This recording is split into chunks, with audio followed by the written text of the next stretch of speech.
Let me make this very simple so nobody gets confused. There are a few old families, very old, who learned something powerful a long time ago. If you control the money, you control the world. So instead of fighting wars or running countries directly, they built central banks, not government banks, private banks that pretend to be national. They decide interest rates. They decide when the economy grows and when it crashes. They decide who becomes rich and who stays desperate. If a country wants to build roads, schools, hospitals, they don't use their own money. They borrow it from these families' banks. And once you owe someone money, they own you. Simple.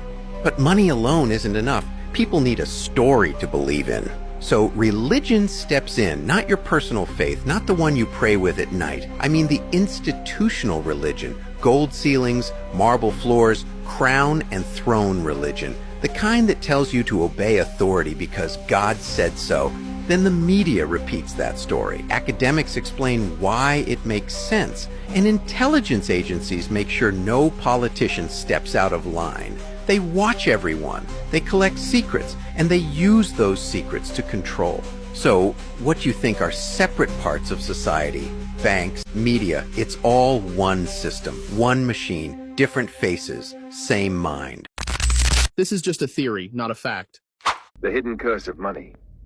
They made you believe money is power. But what if I told you money was never created for you? It was created to own you. The ancients traded energy. Food, skills, wisdom. Community was wealth. Then came empires. They introduced currency to break your bond with the land. Coins stamped with kings' faces, paper notes backed by nothing. And finally, a digital system where every number in your account is owned by the banks. Every dollar, rand, or euro is debt. You're not holding wealth, you're holding a chain. The elites worship a false god called Mammon, a spirit of greed that feeds off your labor. That's why money is covered in symbols. All-seeing eyes, pyramids, Latin codes. It's not just currency, it's sorcery. They make you work 40 years for paper, pay taxes to rulers you never elected, and then retire you in debt. Why? Because they know as long as you chase their money, you'll never chase your soul. The richest man alive is still a slave if he worships money. True wealth is freedom, your mind, your spirit, your connection to source. Tear off their invisible chains. Build real wealth in wisdom, health, and unity. They can't tax a free soul. I believe that God actually exists. Except the God that exists, that created this universe and the multiverse, not in the Quran, not in the Torah, not in the Talmud, not in the Bible, not in the Sumerian tablets, not in the Egyptian Book of the Dead, not in the Mahabharata, not in the Bhagavad Gita, not in the Indian Vedas, not in the Epic of Atrahasis, not in the Epic of Gilgamesh. I can go on and on and on. Not in the Code of Hammurabi, not in the myth of Adapa. I can keep going. And guess what, guys? I'm one of the foremost world leader in the knowledge on ancient texts and tablets, scriptures, papyrus, and cylinder scrolls. And guess what? In all the ones I've gone through, over thousands over the years, not one of them is speaking about the creator of the universe, which is real. I acknowledge that. Matter of fact, so did the Anunnaki. They claimed to know that they were going to get in trouble for what they did on this planet by the creator of all, which tells you that they knew they weren't the creator of all, that there was somebody even above them. An entity, an energy, a life force of something above them that had a say-so, and they would have to find judgment one day. So they knew they weren't God, even though they... I spent 20 years working in the U.S. intelligence community. I worked on highly classified UAP programs for the government as a senior scientist. We have been discovered by an intelligence from some other part of the universe. They are here. This is real. It's happening now. If I were a species from somewhere else who saw how we were coming up this curve of, atomic energy and nuclear energy, and then began to realize what it takes to do their kind of technologies with warping time and warping space and so on, I can imagine that could be seen as a threat to another species, because they would recognize that, well, it's only a matter of time, and they're going to be doing what we're doing, and then we're going to have to deal with them. So it doesn't surprise me that their highest priority would be to identify what threats they might face and learn everything about them. This pattern of activity seems to me utterly logical. It seems to me to be an extension of the evolutionary process that governs life writ large as we know it, which is self-preservation is number one.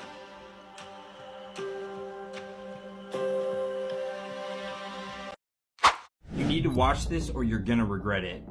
Can you give me an example of a food that's a vaccine? You recognize? Yes, sir. University of California, Riverside has already perfected the ability to put human vaccines into our lettuce right now. Also tomatoes has the ability to do that also for UC Berkeley. And then Big Tobacco, RJ Reynolds and stuff has perfected the ability to put a human vaccine into tobacco products. And is that even legal to do in the state of Tennessee, to sell those with a vaccine in them? You recognize? Well, I'm not arguing that point. What I'm saying is there is no law deeming those that when you go into a grocery store, you should know as a consumer, this head of lettuce is a head of lettuce. The head of lettuce right next to it could contain a vaccine in it. All we're saying is if it does have the vaccine in it, make sure it's listed as a pharmaceutical so people can get the proper dosage. My question is right now, can you walk into a grocery store and there be a head of lettuce for sale that has a vaccine in it? I don't think that's allowed under state law presently.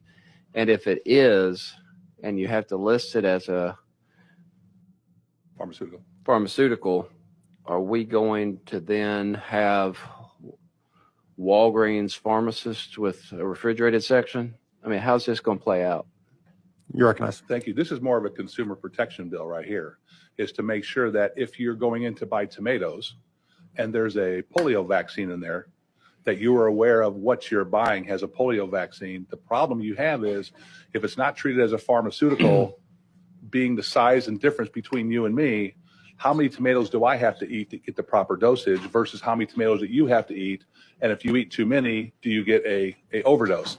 If you eat too less, like we had in the cattle industry with aeromycin, we weren't dosing our cattle properly and the horn flies were developing an immunity to it. If we don't have the proper dosage of a vaccine, it could lead to the efficacy of that drug not work anymore. Now, is it just me or did he totally dodge the question about whether or not this stuff is already in grocery stores? It seems to me that in the future, being able to grow your own food might just be essential. What do you guys think about this situation? I'd like to hear about your thoughts in the comment section below. As always, make sure to follow me for more, and God bless.